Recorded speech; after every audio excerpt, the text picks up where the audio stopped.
contribuições de Henry Ford e de seus aperfeiçoamentos para a produção científica na mesma época. Inicialmente, iremos falar a respeito da produção em massa, que ocorreu inicialmente na indústria automobilística no começo do século passado. Não podemos dispensar as contribuições e os aperfeiçoamentos que Ford trouxe à ciência da administração, e especificamente neste setor da economia, porque, de fato, todas as outras empresas e todos os outros setores e segmentos produtivos passaram a utilizar e compartilhar destes mesmos princípios para remodelar o processo de acumulação capitalista que estava sendo gerido naquele período. Por outro lado, vamos verificar uma clara separação entre os trabalhadores e os meios de produção. Através dessa separação é que conseguimos compreender um pouco melhor o surgimento de vários fenômenos administrativos daquela época. E é desse jeito que começaremos a saber como é que os princípios da administração científica podem ser utilizados. É bem verdade que naquela época a produção ainda era estritamente manual e a sua gestão descentralizada. O dono das empresas era aquele que conhecia todo o pessoal envolvido no processo produtivo. Conhecia seus funcionários, conhecia alguns clientes, conhecia os fornecedores, enfim, conhecia a linha e a cadeia produtiva toda. É bem verdade também que decorre desse fato uma quantidade irrisória de carros sendo produzidos e, mais do que isso, uma quantidade muito grande de carros com defeitos, o que fazia com que os trabalhadores tivessem que retrabalhar todas as peças. Se por um lado a produção era limitada, pois a quantidade de retrabalhos era muito grande e de defeitos também, por outro lado o consumo seguia o mesmo ritmo, haja visto que existiam poucas pessoas que tinham condições financeiras de adquirir um veículo cujo preço fosse tão alto. Soma-se esse fato a questão ligada à utilização de ferramentas e utensílios que eram padrões dentro da linha de montagem, pois serviam para complementar e consertar todo e qualquer veículo que surgisse. É dessa época, inclusive, que vamos verificar um alto índice de trabalhadores que saíam das empresas e abriam o seu próprio empreendimento. Desse jeito, verificamos que, além dos problemas internos, havia também uma preocupação com o não atendimento do mercado, o que desfavorecia significativamente o aumento da produção. Entretanto, já no final do século XIX, início do século XX, conseguimos perceber algumas modificações substanciais no que diz respeito à melhoria do nível tecnológico e do nível econômico que acontecia nos Estados Unidos. É nessa época, inclusive, que Ford passa a introduzir alguns de seus aperfeiçoamentos para a linha de produção. Inclusive, também é desta época que Ford consegue reduzir drasticamente o custo de produção, uma vez que consegue reduzir o tempo de produção do veículo. Soma-se a isso a melhoria da qualidade destes automóveis, uma vez que agora não demandavam tanto retrabalho e nem tinham tantos defeitos. Inclusive é desta época que um dos conceitos chaves do período fordista sucinta a todos os leitores. O conceito básico de linha de montagem não é a característica primordial do período fordista, mas sim o conceito da intercambiabilidade de peças, ou seja, o processo que possibilita a troca de peças de um veículo para outro veículo. É nesse exato momento que ocorre o primeiro salto de qualidade que se tem notícia na ciência da administração. As peças padronizadas permitem que elas sejam intercambiáveis, ou seja, que você coloque a peça de um veículo em outro veículo do mesmo modelo e que o resultado seja o mesmo. Soma-se a esse fato uma outra conquista de Ford, que foi a simplicidade de produção. Ford, naquela época, consegue reduzir de 514 minutos para somente 2 minutos o tempo médio gasto em cada uma das etapas de produção. E, além disso, quando introduz a esteira rolante, consegue diminuir esse tempo à metade. Foi através destes aperfeiçoamentos que Ford conseguiu, de fato, mover um mercado todo norte-americano. Com seus princípios, ele consegue reduzir drasticamente os custos de produção e, com isso, o automóvel passa a ser acessível a qualquer cliente. Desta feita, Ford consegue, inclusive, especializar os seus trabalhadores. Com estes princípios e com movimentos altamente cronometrados, os trabalhadores agora não possuem a única coisa que tinham até então, que era o tempo. Se o proprietário dos meios de produção quisesse aumentar a quantidade de peças produzidas, bastava-lhe aumentar a velocidade da linha de produção para que o estoque automaticamente aumentasse e, com isso, a quantidade de produtos ofertados também seria maior. Ford, inclusive, consegue inovar ao introduzir uma sequência lógica entre as máquinas e os equipamentos de produção. Soma-se a isso o fato que Ford consegue reduzir drasticamente o tempo de preparo das máquinas para que as peças pudessem ser produzidas. Desta feita, o que temos é uma verificação de que a empresa se tornou um local de produção.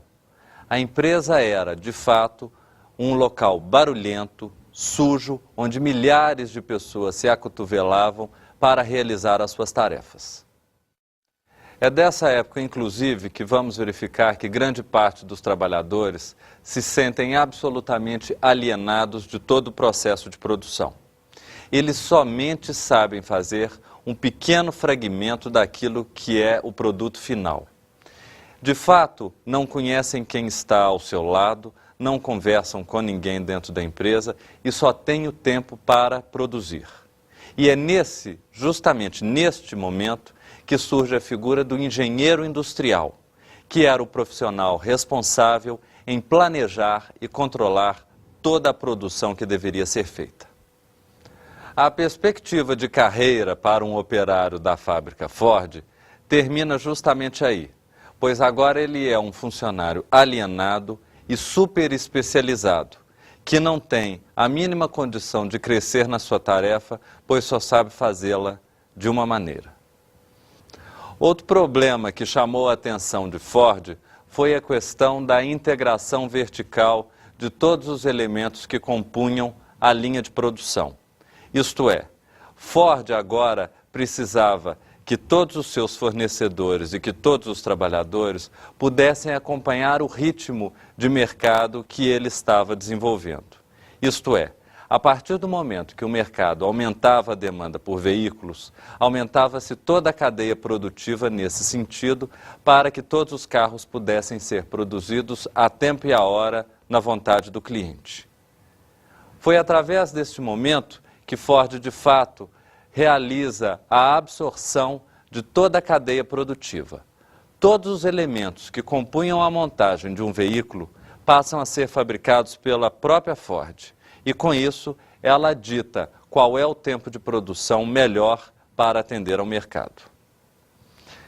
Contudo, se Ford consegue melhorar significativamente o processo produtivo, semelhante traço de positividade não é observado no que diz respeito ao processo administrativo propriamente dito.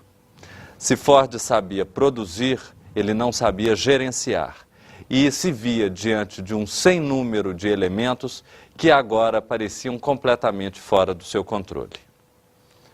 Foi através da contribuição de Alfred Sloan, o gestor, na época, da General Motors, que conseguimos entender um pouco mais a respeito da departamentalização que começava a se processar dentro das fábricas.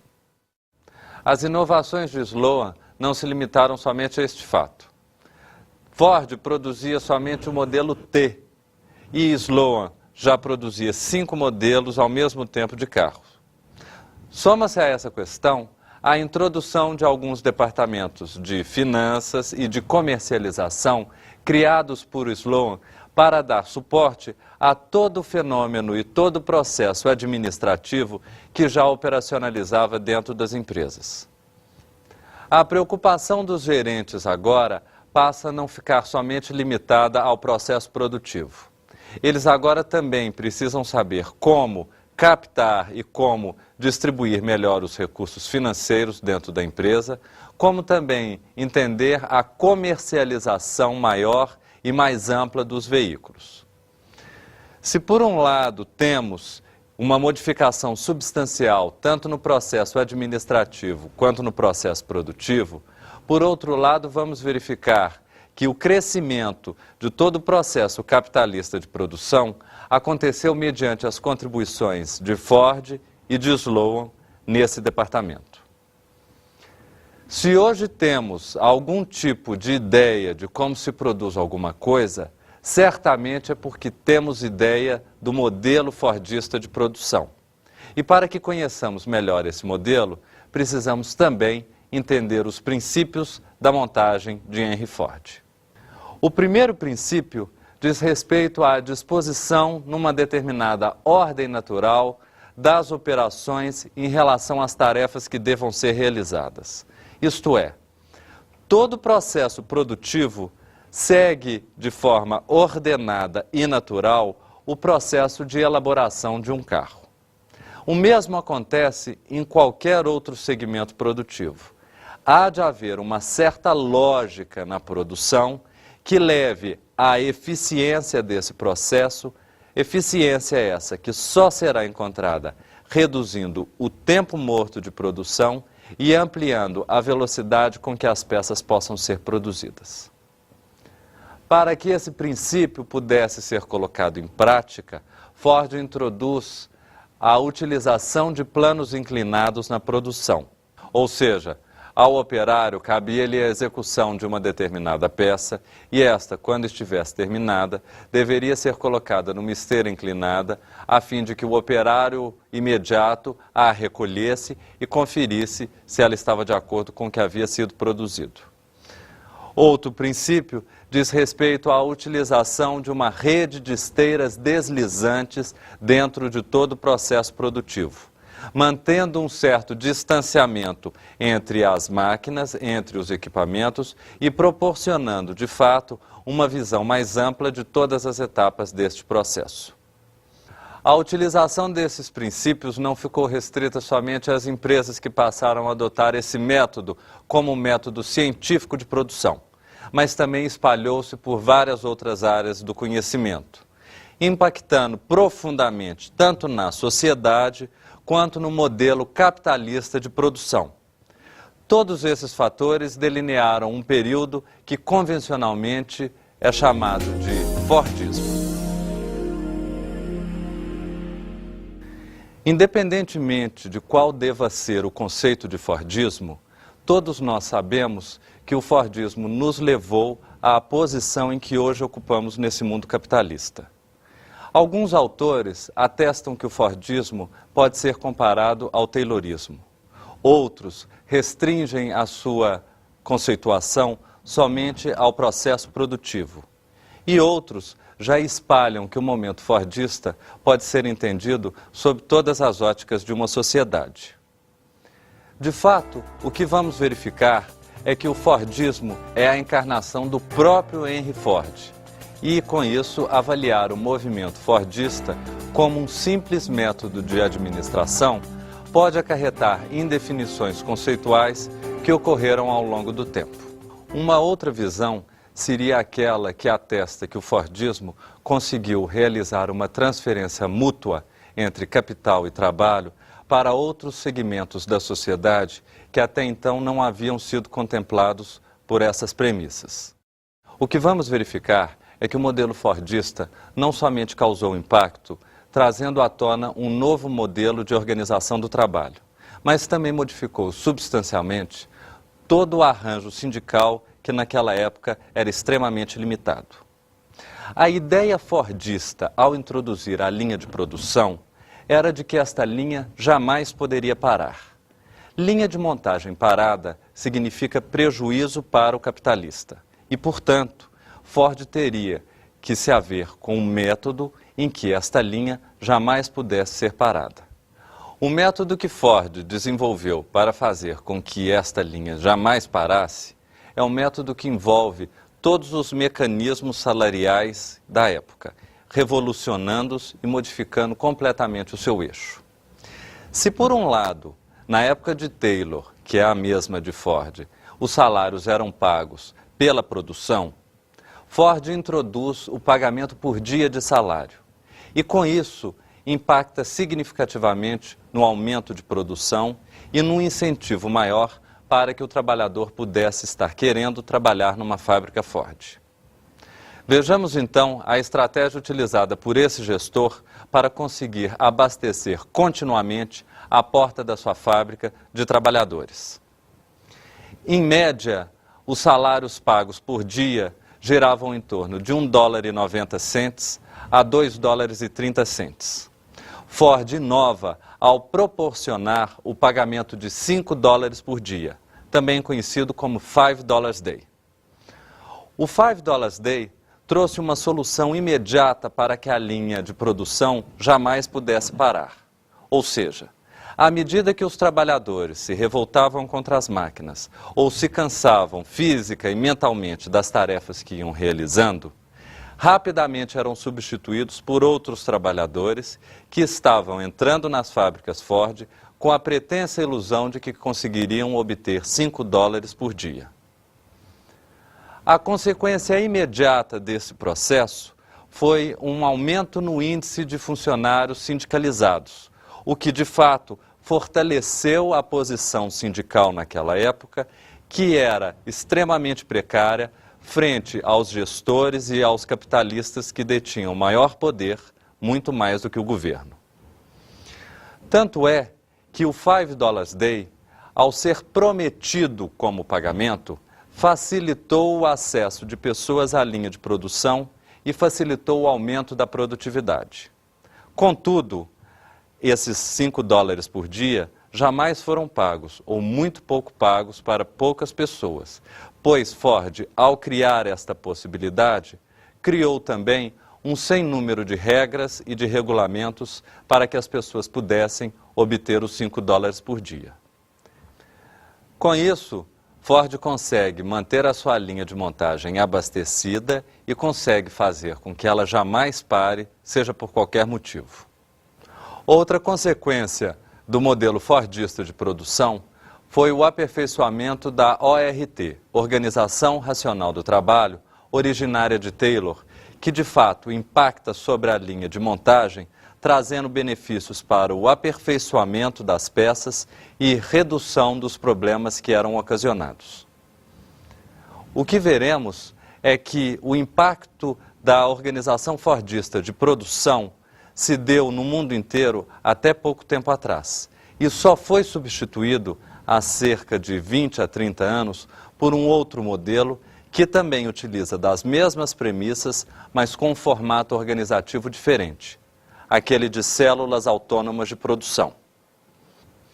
Além disso, este formato organizativo consegue trazer à tona uma das grandes desvantagens do modelo fordista de produção, que é a ampliação da qualificação dos trabalhadores, que anteriormente jamais havia sido contemplada.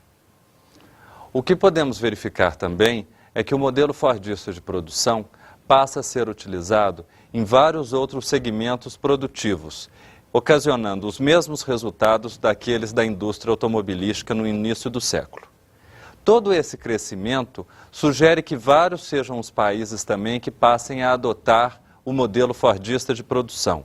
E com isso, inauguramos o que seria a dimensão econômica da administração científica, isto é, países que passam a adotar o modelo norte-americano de produção conseguem almejar patamares competitivos até antes jamais vislumbrados. Independentemente do país ou mesmo do tipo de adaptação que foi realizado para que o modelo fordista de produção pudesse ser introduzido e apropriado, o que sabemos é que ele consegue impactar positivamente num modelo de acumulação capitalista que não somente sugere uma produção em massa, como também massifica o consumo. Dada essa situação, temos que o fordismo pode ser caracterizado como um período de legitimação de um processo de acumulação.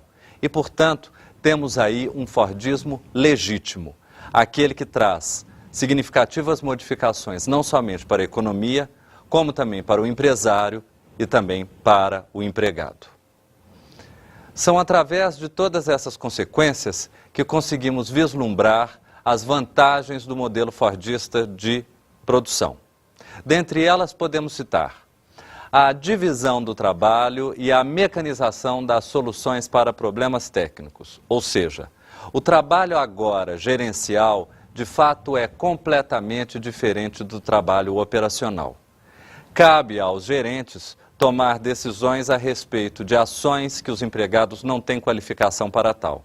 E, ao mesmo tempo, cabe a esses gerentes também planejar e controlar a produção, para que ela seja feita na quantidade especificada e na qualidade detalhada. Soma-se a esse fato a estratificação das qualificações. Os funcionários agora passam a ser super especializados e, portanto, perderam completamente a sua habilidade manual. Um trabalhador alienado é muito mais dócil e obediente às tarefas que devem ser realizadas. Outra consequência diz respeito à mobilidade dos trabalhadores, ou seja, os trabalhadores passam agora, uma vez que são especializados, a trabalhar em outras fábricas ou mesmo em outras regiões que demandam o seu conhecimento de mão de obra.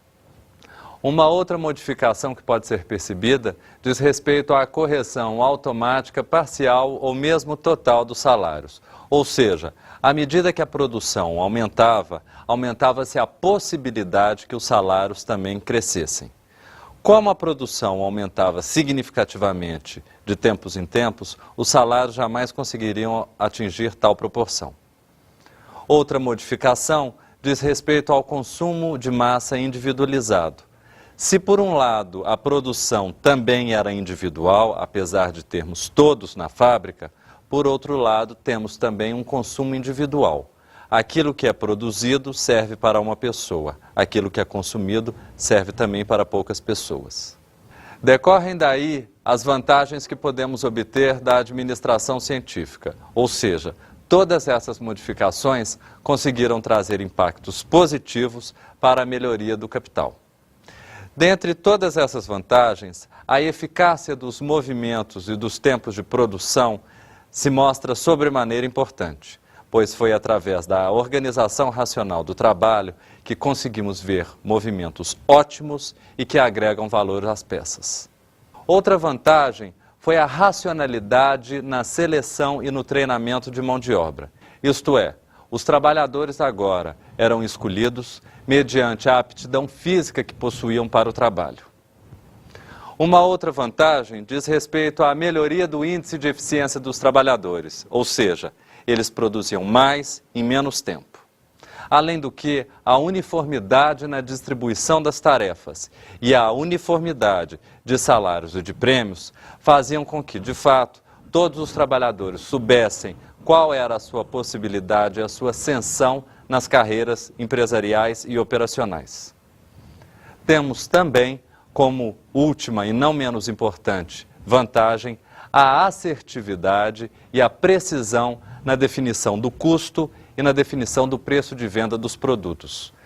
Foi a partir da administração científica que conseguiu-se elaborar um relatório, uma planilha, onde soubéssemos, enfim, todos os custos diretos e indiretos de produção, bem como qual seria o preço de venda ótimo para determinados mercados. Finalmente, após cerca de 100 anos de processo de industrialização e que grande parte desse tempo imperou o modelo fordista de produção, temos que grande parte dessas vantagens já foram interiorizadas pelas empresas, resolvendo, ora, problemas relacionados à área operacional, ora, resolvendo problemas ligados à área de gerenciamento. O que sabemos é que, para que este modelo possa ser introduzido e dar os resultados esperados, o ambiente, o cenário empresarial tem que ter uma suficiente estabilidade, seja em relação a todos os elementos que compõem o ambiente, seja em relação ao mercado que se comporte de uma forma onde consigamos proporcionar um horizonte maior de planejamento. É pensando nisso que iremos ver agora como a Ford se estruturou nesses últimos anos, apresentando uma rápida história dessa empresa. A Ford foi fundada em Detroit em 1903 e logo apresentou o modelo A, o primeiro automóvel Ford. A partir do ano seguinte, a empresa já estava em expansão. A primeira sucursal da empresa na América do Sul foi aberta na Argentina em 1913. 6 anos depois, foi criada a filial brasileira. Era o primeiro fabricante de automóveis a se estabelecer no país. Eram apenas 12 funcionários. No primeiro ano de operações, foram vendidos quase 2.500 automóveis e 4.000 no ano seguinte. Um dos facilitadores para a alta produção da empresa na época era a montagem de carros em uma única cor, preta. É dessa época a famosa frase de Ford: "Você pode ter o carro da cor que quiser, contanto que ele seja preto." A fábrica Ford pode ser considerada, sob vários aspectos, um modelo exemplar de gerenciamento. Não só porque lá dentro surgiu o processo fordista de produção, mas como também, através dessa empresa, surgiram vários problemas de gerenciamento que foram deliberadamente e organizacionalmente solucionados. Apresentamos agora as nossas dicas de estudo para esta aula.